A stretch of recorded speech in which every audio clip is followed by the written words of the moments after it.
Welcome to your mom. Your mom's podcast. Your mom's podcast. This isn't any podcast. This is your mother's podcast. My mom's podcast. Nah, dude, she's your mom. With Ashley Addison and Lisa McCaffrey. Your mom is a podcast. Shut up, dude. Oh, welcome to Your Mom. So glad to have you with us, Ashley Adamson, Lisa McCaffrey. We are almost 4 months in to this podcast, which is kind of amazing. And Lisa, we talk about it all the time, but to me, the thing that's been so special is the women that we've gotten to meet and the moms that we've gotten to connect with and become friends with. This episode is a little bit different than the other interviews we've done because, well, I'll just start with the fact that you may not know the name Bryson Thompson, but in my opinion, you should. And we are going to introduce you to him and to his mom today. Bryson, 9 years old, diagnosed with epilepsy when he was 4. His dad is the running backs coach at Cal. Wonderful man, Aristotle Thompson. Wonderful name too, by the way. Yeah, that's best is the name. It's the best name. And his mom is Sarah favorite. Thompson, who grew up in a his football wife. family. Aristotle's wife. Aristotle's wife is Sarah. Yeah, Sarah Thompson. Thank you. It's just the family. We're going to get out a family tree here. Yeah, seriously, we need a whiteboard. Sarah Thompson, Bryson's mom, grew up in a football family herself. She has an amazing background as well. Her dad is Stan Brock, Hall of Fame tackle who played 16 years in the NFL, the bulk of his career for the New Orleans Saints. So he was on the offensive line protecting Archie Manning. So some cool connections there, Lisa. Yes. Except the Cal. We won't hold that Except against the Cal connection. I knew you were going to sneak that in there. I'm teasing. And it is big game week, so we can have some fun with that towards the end as well. And the 40th anniversary of the play, right? That's right. Yes. Big week. It's a big week. It's going to be fun. I'm going to be there. Wait, so. and forgive my ignorance. Is it at Cal or is it at It's Stanford? at Cal. At Cal. It's Okay. at Cal, yes. So it's going to be good. There's going to be a lot of pomp and circumstance around Lots, yeah. that game.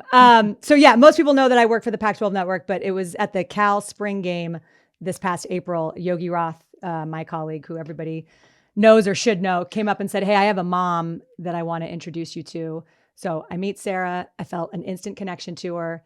And she started telling me about Bryson's journey and what they're doing to not only raise awareness around epilepsy, but to help kids and families who have epilepsy. And so, there's an amazing nonprofit that Bryson and his older brother Brock started called Helmets for Helmets. We'll get into that. My dad, just a quick personal aside, I think one of the reasons I felt an immediate connection on this topic was that my dad had childhood epilepsy. And I will tell that story more as we go. But the reality is there's a huge stigma still attached to epilepsy and seizures. And I think people don't know really what to do or how to talk about it or, how to help support people. So it is National Epilepsy Awareness Month. I will stop talking and welcome in a woman who I think should have her own damn show, Sarah Thompson. Welcome to Your Mom. It is awesome to have you on. Thank you so much for having me. I'm so excited to talk with you both. And I'll tell you what, we did a feature on you guys for the Pac-12 Network, and we'll link to that in the show notes so people can go watch it. But I've just fallen in love with your family. Like the second that I met you, I felt connected to you. Meeting Bryson, you guys have 5 kids, 4 at home. Mm-hmm. So I just want to start with tell me. And how you are you doing? And you have your Christmas tree up if you're watching this on YouTube. And your tree up. I'm like, and it looks beautiful. Like what? We're not worthy. We are not worthy. No, you already won. So we're gonna get off and just let you talk for. Oh no! Somebody the other day said in a text message, one of my friends, that she said, "I think that you're a saint for trying to do all this stuff, and how you have all these kids on all these different teams." And I was like, maybe stupid is a better word than saint. I'm not sure. A little crazy. You got to be a little crazy. Yes. Yeah, that's all part of it. Yes. So I want to dive into, there's so much that we want to talk about, and you have such a poignant message around epilepsy, and I want to hear about Bryson's journey because I think, it really touched my heart, and I know that it touched everyone who's been able to know your story. But let's start with your background and growing up as the daughter of Stan Brock and what that was like. Like, give us the Cliff Notes to how your childhood was like. Cliff Notes is a hard one for that because it was the most amazing experience. I'm so grateful. My dad was drafted when I was 6 months old and played in the NFL until I was 16. So that was a huge chunk of my life. And I'm so thankful for my parents who both came from families of 8. They met in 2nd grade. They've been married now for 44 years, I think. And they kept us grounded in a world, and you both know that can just explode and people can get big heads and all these egos. My parents really kept us so grounded, and I'm so grateful for that piece. And then all the experiences that came along with it. In his 15th year, he finally went to the Super Bowl. And we played the 49ers and lost terribly, but it was just that whole experience. And that was his goal, was to get to the Super Bowl. It took him 15 years to get there. He got there, and, the parades and all of that, and getting to grow up around the people that we did. I mean, I could probably do 5 shows of just, stories of how he taught Peyton Manning. My dad taught Peyton Manning how to drive because Archie was too nervous. And and Jason Garrett, his rookie year, he was at our house. We used to always have players at our house, rookies that didn't have families for Thanksgiving and Christmas. And, my mom would buy them little toys, and Jason Garrett's jumping over the back of the couch, shooting these little disc guns, and just a really cool experiences that I'm so thankful for. Wow. It's amazing. And I think about, there's probably so many stories, and you mentioned the relationships that are created along the way. And there is a lot that I think you give up when you're in a family, when you're either married to or the child of a football player or coach. And Lisa could talk at length about a lot of that. But the positivity, like you talking about just how much joy it brought, is really special. What was your favorite memory with your dad's career? Oh my gosh. I think when they won to go to the Super Bowl, when they beat the Steelers, nobody thought the Chargers, this was obviously when he was with the Chargers, nobody thought the Chargers were going to make it. The Steelers already had their hotels booked and everything for the Super Bowl. And when we beat them, and then I was 15 and my mom was at the game. And so I took my whole family, and my grandma was watching us, and we drove down to the stadium for the players to get back. And watching my dad walk off that bus and knowing that was his goal, to get to the Super Bowl, and that he had finally made it. And he's, 6'7", 300 pounds, and he sees us and he's choked up and tearing up. And I think that was probably my favorite experience. What year was that? What year was that Super Bowl? 94, 95. Ed was on the Niners then. Oh, was he? Yeah. Killed us. He single-handedly drove the Niners to victory. Oh, yes. Kidding. I remember that. You do, yeah. No, he was a backup to Jerry Rice. He was 1 for 5, 1 catch for 5 yards. Still got a Super Bowl ring though. I should say. I didn't even make that connection. Yeah, I didn't realize that it was So you guys, wow. All right. Well, yeah. Lisa, I remember that. We Super hate Bowl. Ed now. Sorry, I know. All those nice things I've said about Ed, I take them all back. No. Ed he barely played. It wasn't Ed. Did Damn your Jerry mom? Rice for being so good? Damn him. I got to ask you, Sarah, did your mom ever try to talk you out of marrying a football coach? No. She No. did. Wow. No, she did not. They loved Aristotle from the beginning. We went to high school together. We didn't date in high school, but Aristotle is so modest, but he was the top running back in the state of Oregon. And so everybody knew who he was.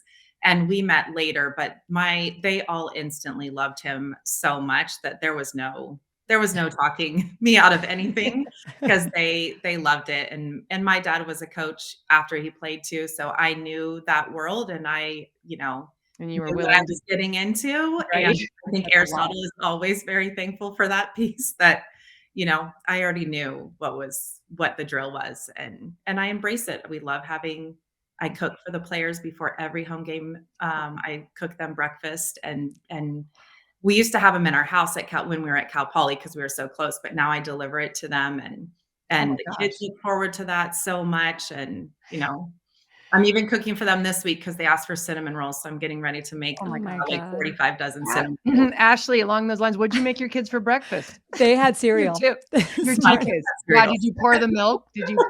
No, I was like, I have a podcast to get ready for on parenting. So just get your own breakfast. Yeah, well, she's already cooked cinnamon rolls for the whole team, the whole Cal Berkeley team. So well, they get treated. My kids had a bar for breakfast. I guarantee you, if Brock even ate breakfast, because I left without him even being woken up. So don't feel bad. But I think that's the thing that's amazing about being the wife of a coach. And there's so much you talk about, you knew the drill, like you kind of knew, you went in eyes wide open, know what you're signing up for, but you do become all those connections. And I've heard former players of Aristotle's and current players for the Cal team that we interviewed when we were there doing the feature talk about you're like a second mom to them. And that is really special and unique. And I think sometimes gets lost in the mix of, you talk about the relationships around the coaches and players, but so often it's the moms and the wives who really have a huge impact. So right. And you guys, I know just from my experience, we bond so strongly because you're left alone half the time. And there's not many other people that are on that same schedule. It's an odd schedule. And it's like, I said this on another podcast, it can be lonely sometimes. So you end up gravitating to each other and become probably some of your best friends. And yes. Yeah, absolutely. Nice. Yeah. Because we're all in it together. Yeah. Win, lose, or draw, whatever the case. Yep. And you all want to win. Yeah. That's a big bond. Yeah. But I will say, like, one of my greatest, like, I just love it when the players call me mom. And that, like, I just love it so much. And I do events. I don't do weddings because I just don't do it, but I have done 4 players' weddings so far. And they're the only ones that I will do their weddings for. Wow. I just love that they call me mom, and that, that just means so much. What about like ex-Stanford football players' weddings? Would you be willing to maybe do that? Who happens to be a running back? Like if there was a wedding, would you do it? Back. You got me at running back. Yes. Yes. There you go. I love it. The running back bond. I knew there'd be a bond somewhere. Let's not talk Super Bowl. We'll talk running I just want to say that if Christian and Olivia ever do, or whoever Christian marries, if it's Olivia, whatever, I think you should announce it on this podcast. I feel like we'll have them announce it on the podcast. Yeah. You're manifesting it right now. Right. That's true. You manifested so much on this podcast. I know. Sarah, what do you want? What's your number one dream or goal right now? Tell us what you want, Sarah. Well, I don't think, Lisa, you'll like it, but if we could get some more Cal wins, that would be, let's manifest that. I thought you were going to get one last week. I'll tell you what, I was at the USC game, and boy, that is a team that did not quit. I was like so stressed watching that game. That's when the tree went up. That's what I do too. I get more done during a football game if I'm at home watching than anything, because you're that nervous energy. Sarah, you do so much. It's amazing to me. I feel like you've got more hours in the day and a bigger heart than anyone I've ever met. Let's talk about your journey and Bryson's journey. You have 4 kids at home. So Brock is the oldest, and then you have Bryson, and then is it Peyton? And then Peyton, and then Lennon. And then Lennon. Okay. So tell me about when Bryson first got sick, or when you first started noticing that something was off. He was 4 years old from what I remember. And you just kind of started noticing that something wasn't right. What happened? Yeah, right before he turned 4, we were just noticing that he was falling over a lot, and he's a super athletic kid, even at a young age. And we honestly just thought that his feet were growing too big for his body to catch up, and he was tripping over them. And then one time he ran towards me, and he just looked absolutely terrified. And he fell over, and he quivered. It wasn't a full, what you think of a seizure, but he quivered. And I called my friend who was a nurse at the time, and I just said that he keeps doing this, and now he shook. And she said, you need to go to the emergency room. And they did an EEG, and they confirmed that he had been having seizures.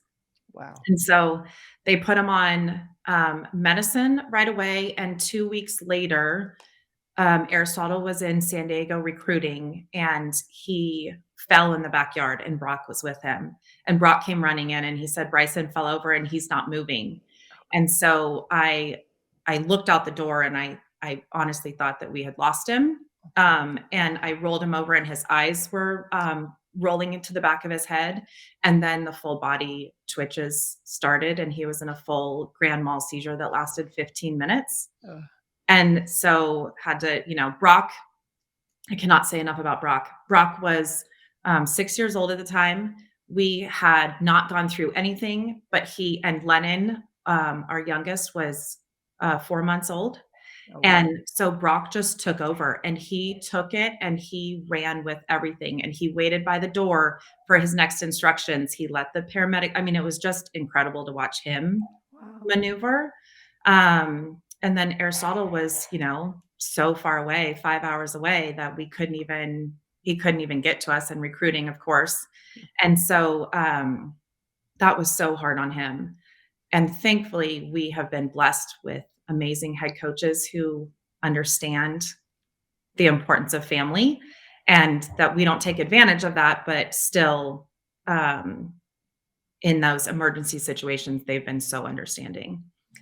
So anyway, then it just has snowballed from there to where he was having 100 grand malls in an 18-hour time period, and our hospital in San Luis Obispo couldn't get it to stop. We were put in an ambulance and taken down to CHLA to try to help him. And we were down there for, I think we were in the hospital for 3 weeks at that point. And that's when they told him that he was going to have to start wearing a helmet. And that's kind of where the whole story started.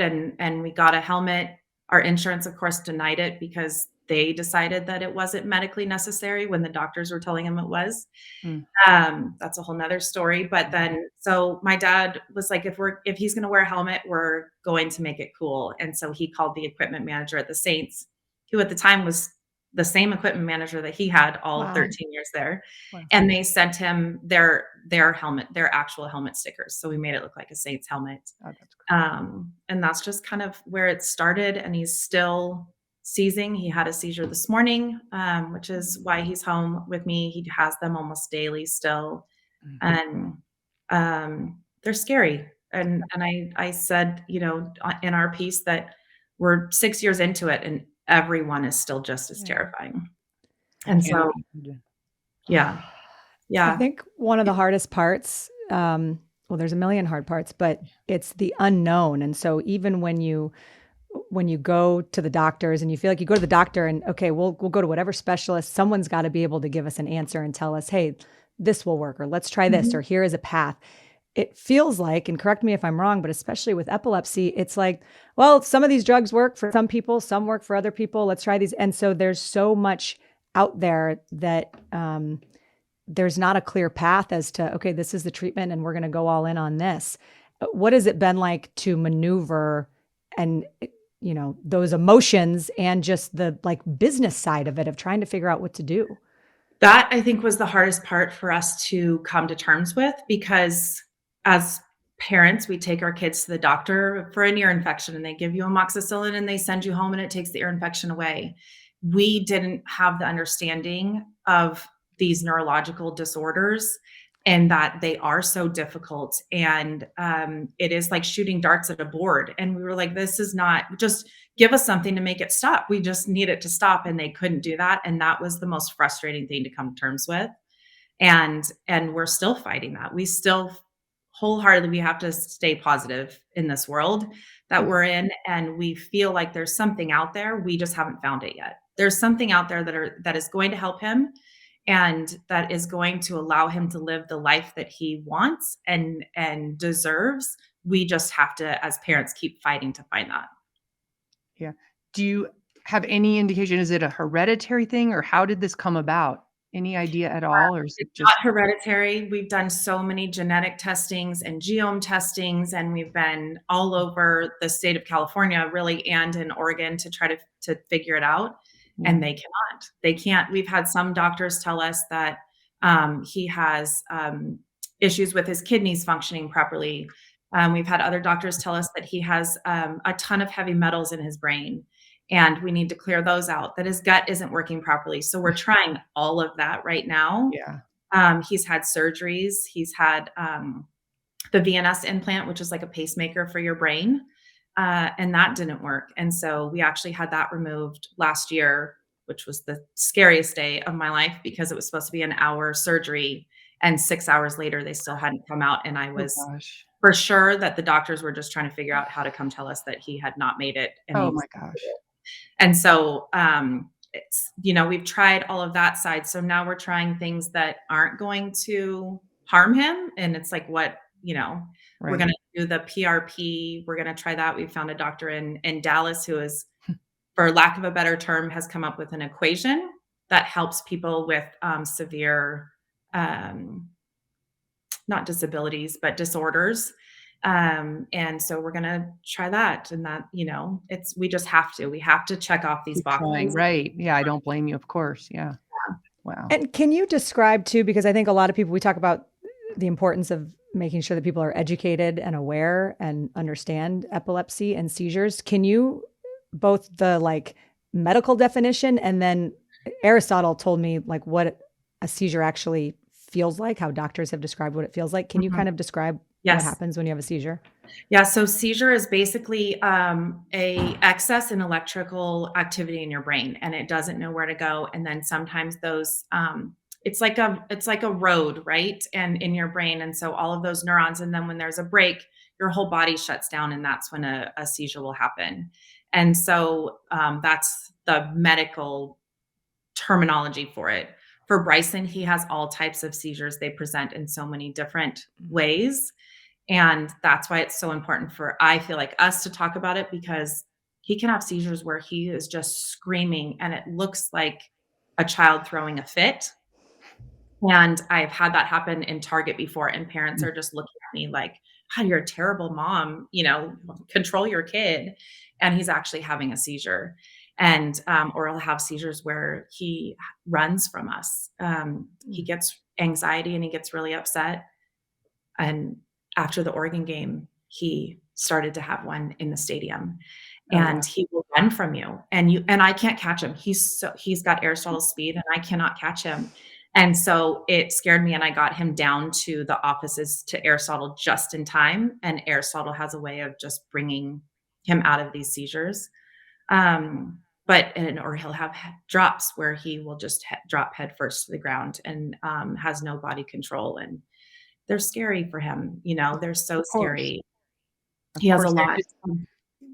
Does he describe how he feels and does each of them feel different? He's starting to get old enough to be able to describe how he's feeling, or telling us or his paraeducator, because he's in a mainstream classroom, but he has a paraeducator, and telling her, "I don't feel good."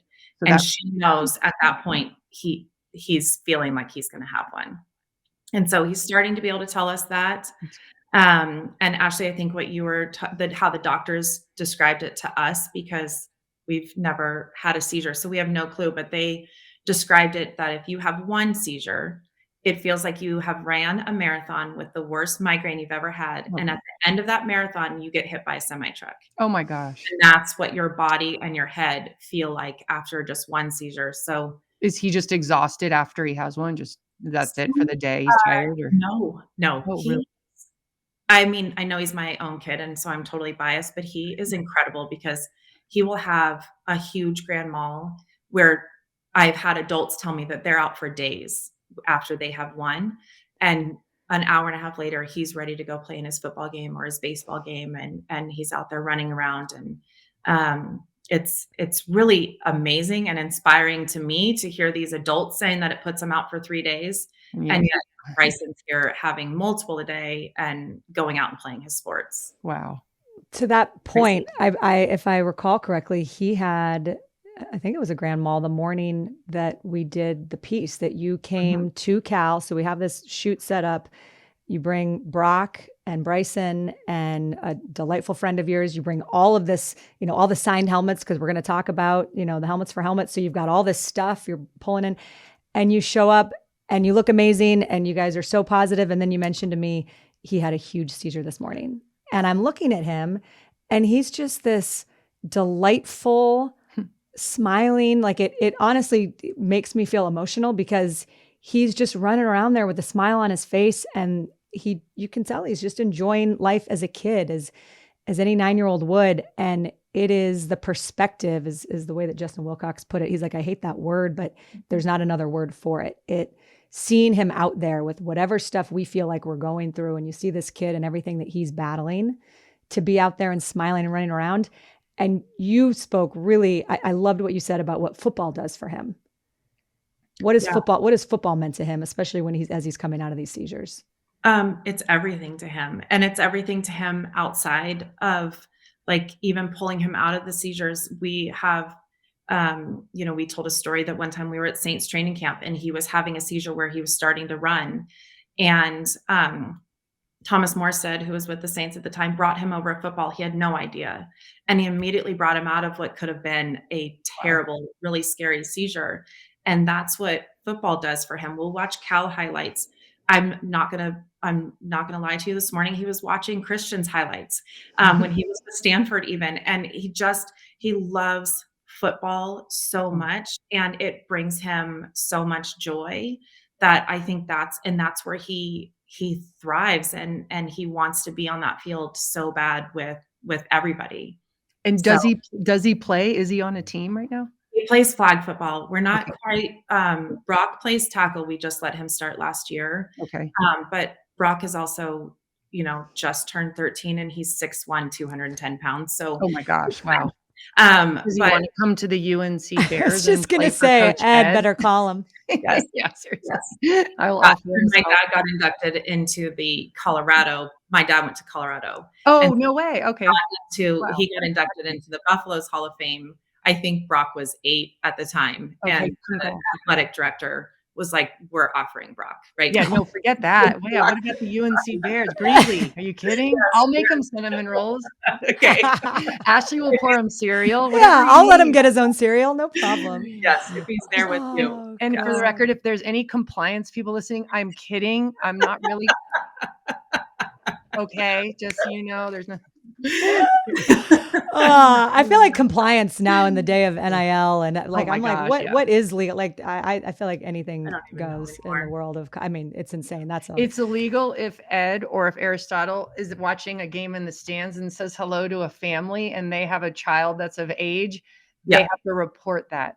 Like if there's a child that plays football, because Ed got in trouble because we knew a family prior and we said hello to a family. We were at another game, whatever. And somebody told on Ed because he said he was illegally recruiting that kid. We were saying hello to like people we knew. Like it's insane. Meanwhile, millions of dollars what are about exchanging hands. what about the millions? Exactly. That's exchanging Yeah, hands. I'm like, it's that's wild. what we're going after. It's I know, insane. and all we did was say hi. Or Because we feel like jerks if we don't say hi. Like, anyway, yes, he didn't really get in trouble, but he did have to go in and explain himself. it's crazy. Yeah, It is crazy. and Brock's on a 7-on-7 football team, and Aristotle is always like, I'm going to Brock's game. Like this is Brock is on right. I'm going to his game. Yeah. I'm watching my son. He's not allowed to even look at any other kid. He has to have blinders on, right? Put blinders on. Yes. Oh, Sarah, what is it like for you? I think we know and I'm so can sorry. imagine. Can I interrupt you for 1 second? Sure. Yes, you may. 100%. Kind of like teetering around. Can you Yeah. give me 1 quick second? Take your time.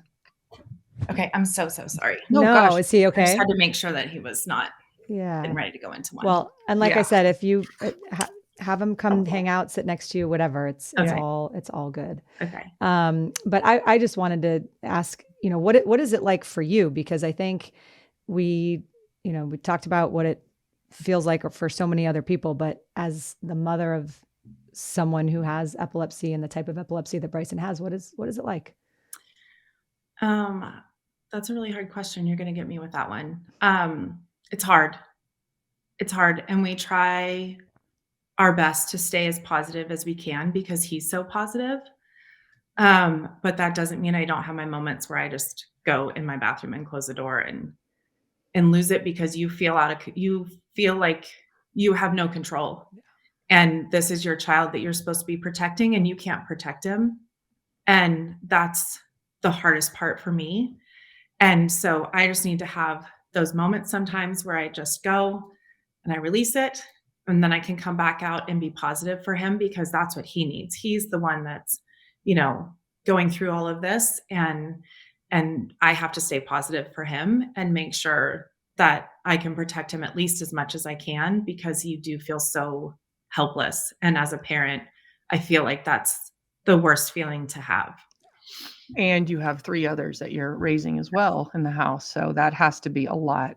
Yeah. A lot. So Trying to make sure that they're okay and that they know, because there is so much out there that siblings of kids who have disabilities, they don't want to burden their parents anymore. So I always try to make sure that the other kids know you're not, I want to help you with your problems. And I try to do one-on-one stuff with them and make sure that they're doing okay. And I still don't feel like they fully tell me, how they're really feeling. Right. But I make sure that they know that whatever they are feeling, it's okay.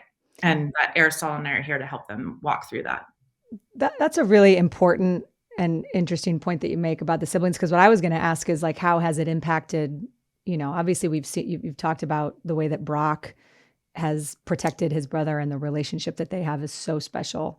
And then the two younger ones, how do you think it's impacted his siblings? I think in a positive way, they are more empathetic to not only their sibling, but other people around them. They will have other kids in class who maybe act out. And I think we're in a world where so many people judge others. I do feel like my kids are more empathetic to that because they see how that affects, the kids themselves and the families, and so I'm really proud of them for that piece, that it has affected them that way.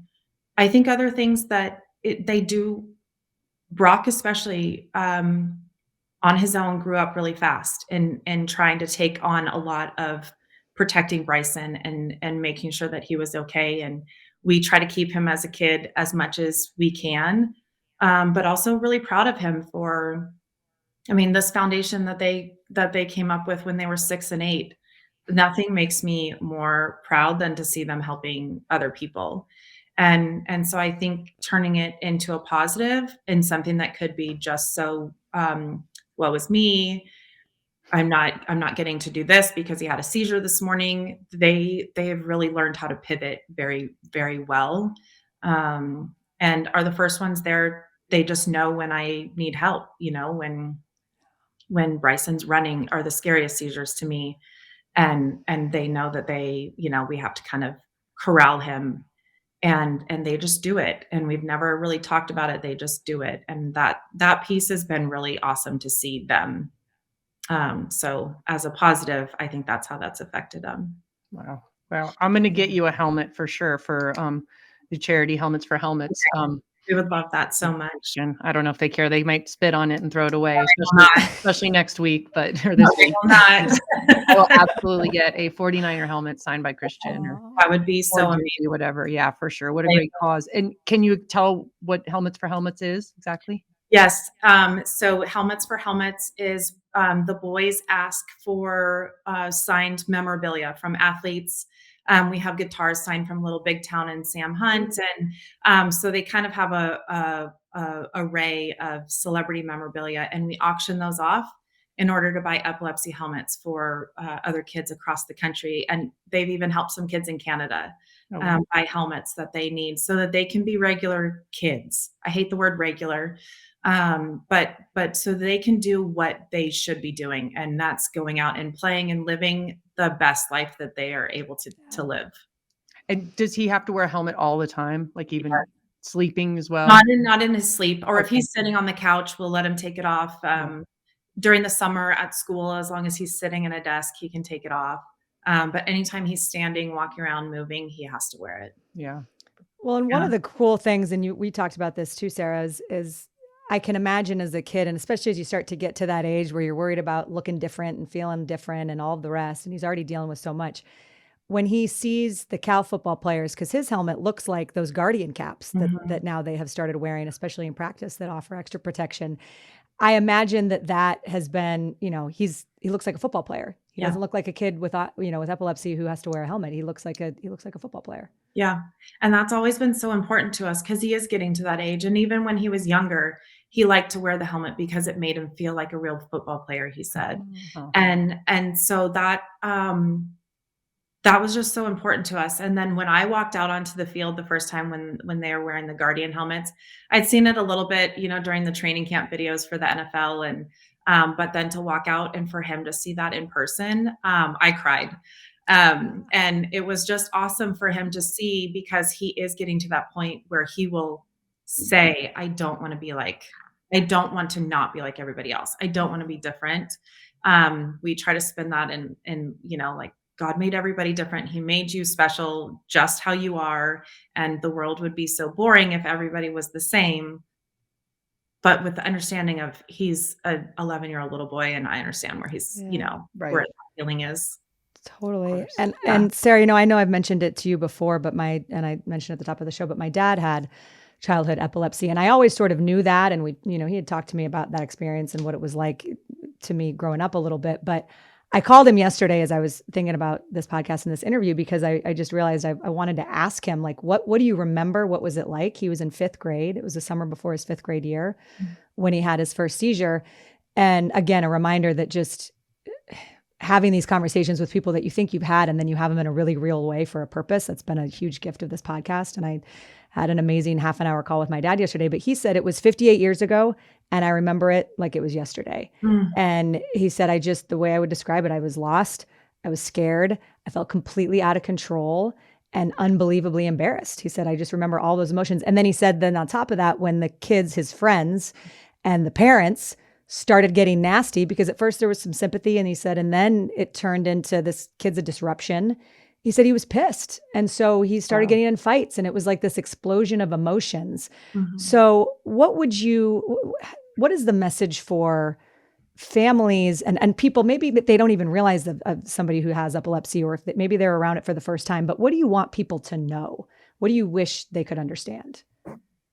Just to take care of each other, just to be kind and understanding, I think, is the biggest piece of it. Because yes, it might be a disruption in class, and there are times where Bryson will have a seizure in class and the whole class has to move out of the classroom so the paramedics can come in. And I always I feel bad for the other kids that it does disrupt them. But kids can be mean, and I really hope that parents who are listening or anywhere out there can just show their kids empathy and what it means to be empathetic to others, because you don't ever know, no matter what it is, no matter if, somebody's parents are getting divorced or they're moving, no matter what it is, I think you never know what somebody else is going through and how their behavior is impacting that. I think that's beautifully said. And the end of my dad's story was that he mostly grew out of it. They tried every different medication and all the different combinations and went that whole route, had all these different specialists. He said it was the pediatrician who actually got him on the medicine that eventually helped. But in his 6th grade year, and he told me, I've known this teacher's name for forever, but it was like one of those universe winks. The teacher who changed his life was a woman named Amy Thompson. So great last name. And he said that she kept him after like first day of 6th grade and just said, I want you to stay after school because you have a very special talent in writing, and I want to help you make the most of your special talent. And he said that moment, and then what his life became after that. And my dad is an amazing writer and had a career kind of based on writing. He said it changed because I had somebody who believed in me and saw something in me other than that I was a kid who had seizures and was disrupting the classroom. So sometimes it takes those other people outside and the belief that they have in you to change everything. Yeah, I agree with that 100%. We have been blessed with some amazing teachers in our kids' career. And Bryson has one right now who is outstanding, and she does she's perfect for him. They do football club every week in class. It's a math project, and they pick teams out of a hat, and he got the Saints. So he was so happy. Every week they go through and she works so hard at finding, because he doesn't love to read, but she'll find sports things for him to read. And I do agree with that so much that people, one thing can change the path, right? Like one smile, one nice comment, one, how are you doing? Or you're doing encouragement, great. Anything. Yeah. It makes all the difference. It really does. It could change the trajectory of a kid's life. Yes. Yeah, absolutely. It can. Yeah. What would you say? We usually, kind of wrap these things up by asking, what would you say your kids would say is the best part about having you as their mom? So I know they probably all would have different answers, but what do you think? What do you think they would say to that? I hope that they say that I support them in whatever that they do. And that's in anything. That's what I would hope that they would say.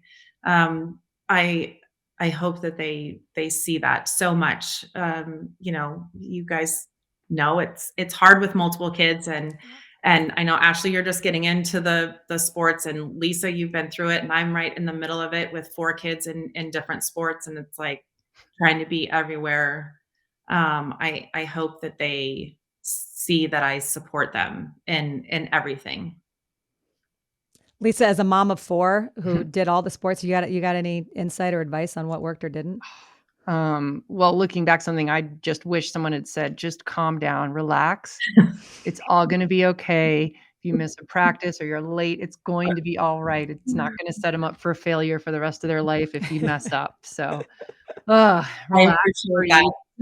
and get your sleep. I'm telling you, I was at my best when I got my sleep. How about that? Let's just say I didn't get a lot of sleep. I don't feel like I get a lot of sleep either. I feel that way.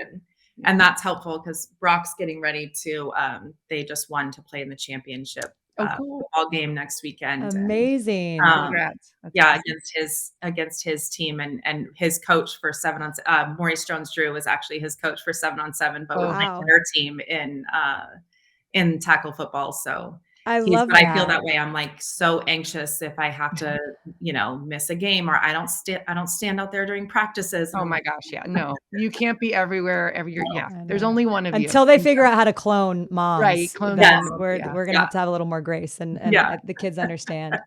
Okay. Well, because your kids are younger and I didn't, I don't have their cell phone numbers or a way to get in touch with them. Because that would be creepy. Yes, I did the next best thing, which was I texted your husband and asked him to send a little something. So just pull out your phone. I just texted you the video. And this is what the great Aristotle Thompson had to say was his favorite part about you. And you can just go ahead and play it and take a listen.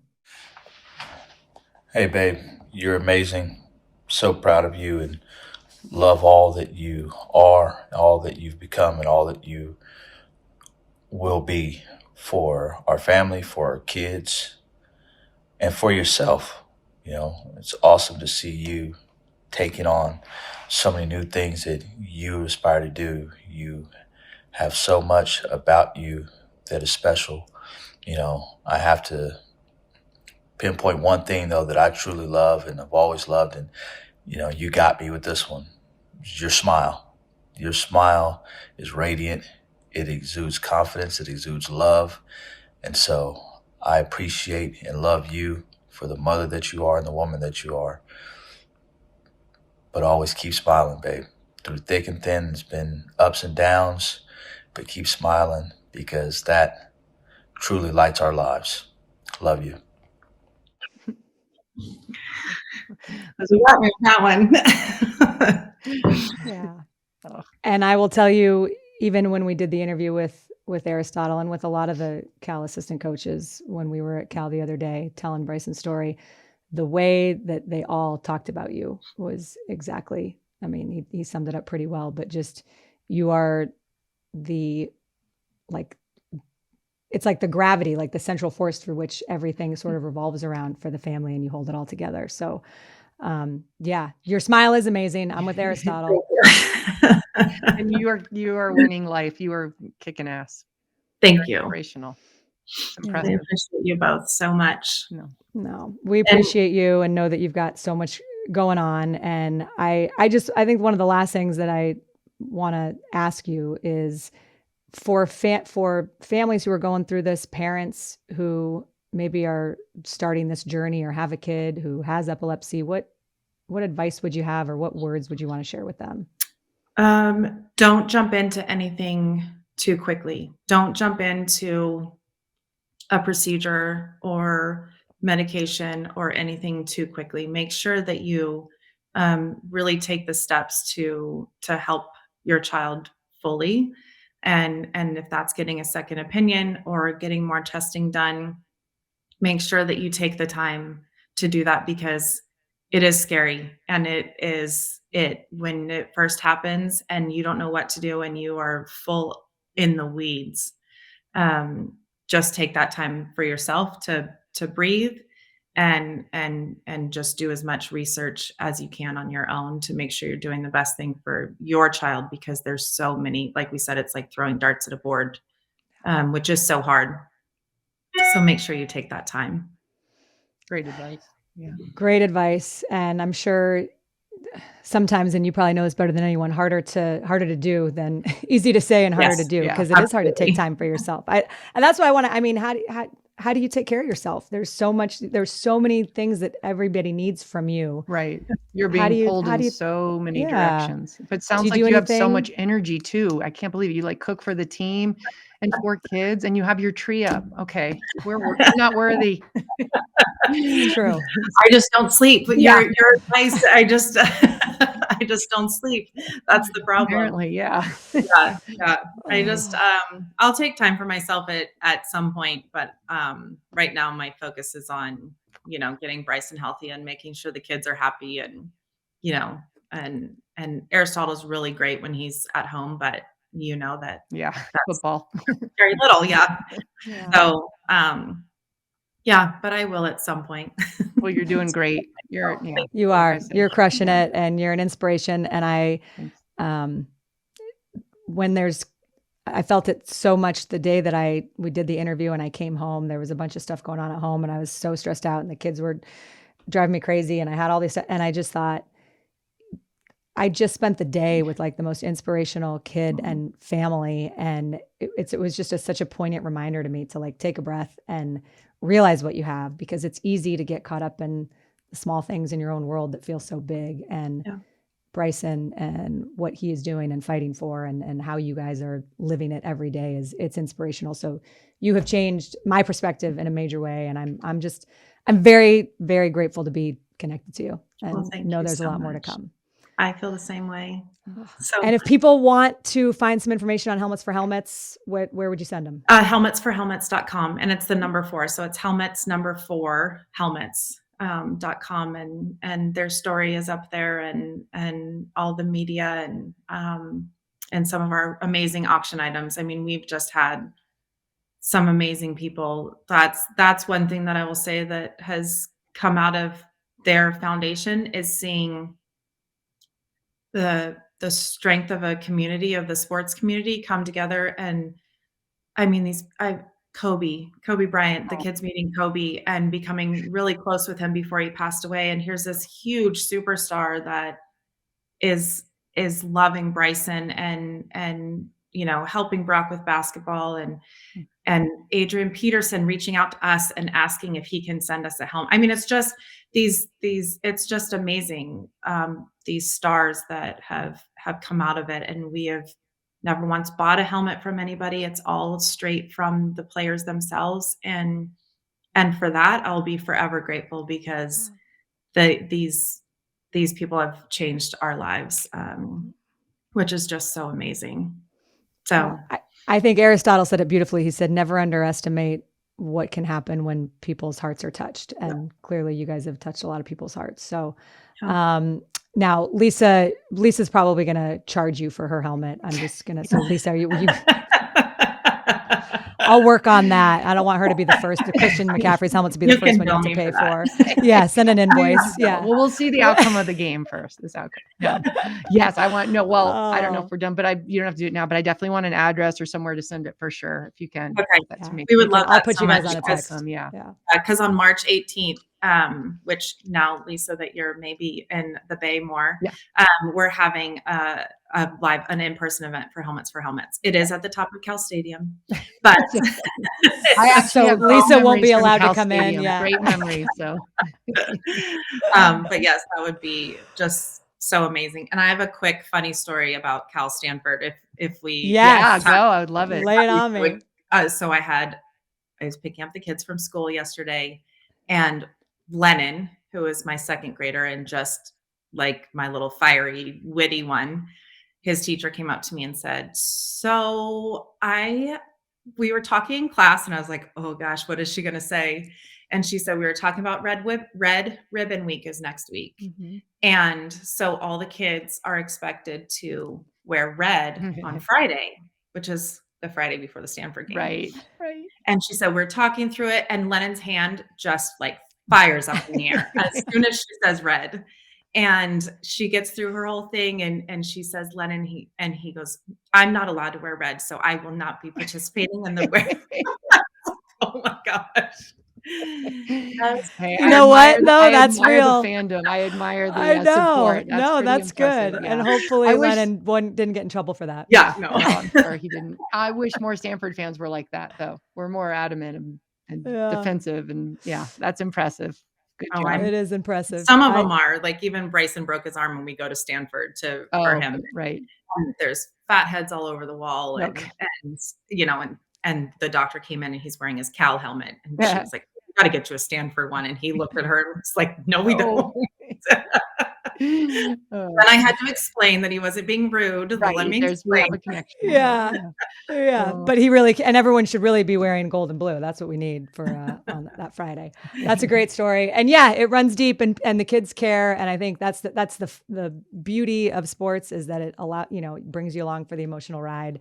And sometimes the flip side of that is that, there's plenty of dips on that roller coaster as well.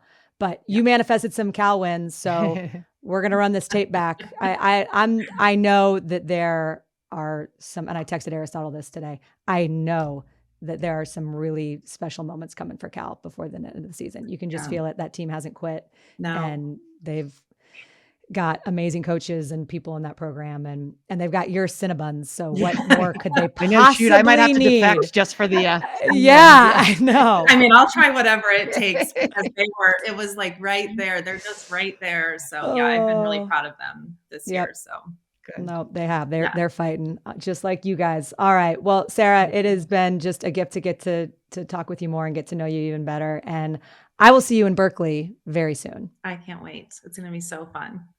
Good luck. Thank you. Thank you. Well, she was amazing. And I know that is, now you understand why I wanted to connect you too, because Sarah is awesome. Our thanks to her. Yeah. And I again, want half her energy. I know. She has beautiful energy. And the fact that, And it's so giving. and she was so real about it, about like that there are moments that she has when she kind of has to just like go in the bathroom and cry because it's too much. Right. Can you, and that's the thing. And you're living every single second of the day. You can't put your phone down. Every sound you hear, you're wondering if it's your kid having She had a to seizure in leave the interview room. at one point to check on her son. Yes. Like, oh gosh, it's that's that, and you're always on edge. That would be just such a hard thing to how to live. And she does it with grace and positivity. And wow, she's amazing. She is amazing. She is a superhero. Yeah. There's no doubt about it. So our thanks to her. And again, helmets4helmets.com. Go check it out. They're doing some great work. Donate. And we'll also link to that. Yeah, donate for sure. And March 18th, if you're in the Bay Area, we'll send more information about that event as well as it comes together. The last thing that I will say is that I really loved her perspective on growing up as the daughter of an NFL player, because you hear sometimes that people don't always have that experience, that it's good. Oh, and that it's she happy. said it. Yeah. She said it was like a perfect childhood, and he played for 19 years, and she's so grounded, and she just attributes that to her parents. And it just, I want to be like her sister. I know. They sound like the greatest parents, just amazing. And her dad being an offensive, I'm telling you, I think the most I don't know the word to describe it, wholesome, but protective and smartest position on the field are offensive line. I mean, sorry, quarterbacks and running backs and safeties, but I do. Well, they do say you get more, the further away you get from the ball, the more of a diva you are. So sorry, Ed, but those wide receivers, way on the other end. But I agree with you. There is something about, and I've gotten to know some offensive linemen in my day, and they're obviously very smart, but you just kind of feel safe when you feel hanging protected and safe. You really do. They're just a good, warm, hearty, wonderful people in general. I mean, there's obviously strays, but in general, no, it's just a great, incredible, and they don't get a lot of accolades, and they deserve more accolades than anyone, because that's where the whole thing starts. Yep. How good you are as a quarterback, I don't care. If you're Christian McCaffrey and can run 1,000,000 yards, if your line isn't protecting you. And just look at the good teams in the NFL, and those are the ones with the good O-line are the ones. Same in college. Yep. At every level. There's no doubt about it. I know. Awesome. Well, thank you to Sarah and Bryson. We love you. We are your biggest fans and are excited to see all that's to come for you, because clearly you have an amazing family and a lot ahead in that life of yours. So the last thing I'll say is we've got a great guest again next week. Can't wait. Susan Culpo, Olivia's mom, and there's a reality show out. Mm-hmm. And there's going to be a lot of fun things to talk about with her. So do not miss that one. Be sure you're subscribed. Catch us on YouTube or wherever you listen to podcasts. We're there. It's going to be great. Lisa? Can't wait. I can't wait for that one. I love Susan. Love me some Susan Culpo. Love me some Susan Culpo. And that'll be our Thanksgiving episode. So we'll get some good Thanksgiving chat in that too. Love it. All right, everybody. We love you. Okay. She's an amazing cook, an amazing mom. Our hearts go out to all the amazing moms out there and the dads too. Yeah. We can give the dads some love. Ed this weekend helped me for 2 minutes with some Christmas decorations and was like, oh, I need my own podcast called Your Husband. I'm like, oh my gosh, calm down. Really? You're home for 5 minutes. You like hang one string of lights and you think you got it down. Yeah. Okay. Well, we'll Calm have to down. do a Your Husband episode sometime soon for that string of lights. Cause I bet that string of lights looks. Oh, just amazing. Yeah. And he overthought it too. It took him like an hour. Like I go up, I'll do it in 1 second. It's like, well, this extension cord's too long and it's not the right color. I'm like, it doesn't matter. Just do Doesn't it. matter. Yeah. Oh God. All right. Anyhow. Your Husband episode coming out soon. Thanks everybody.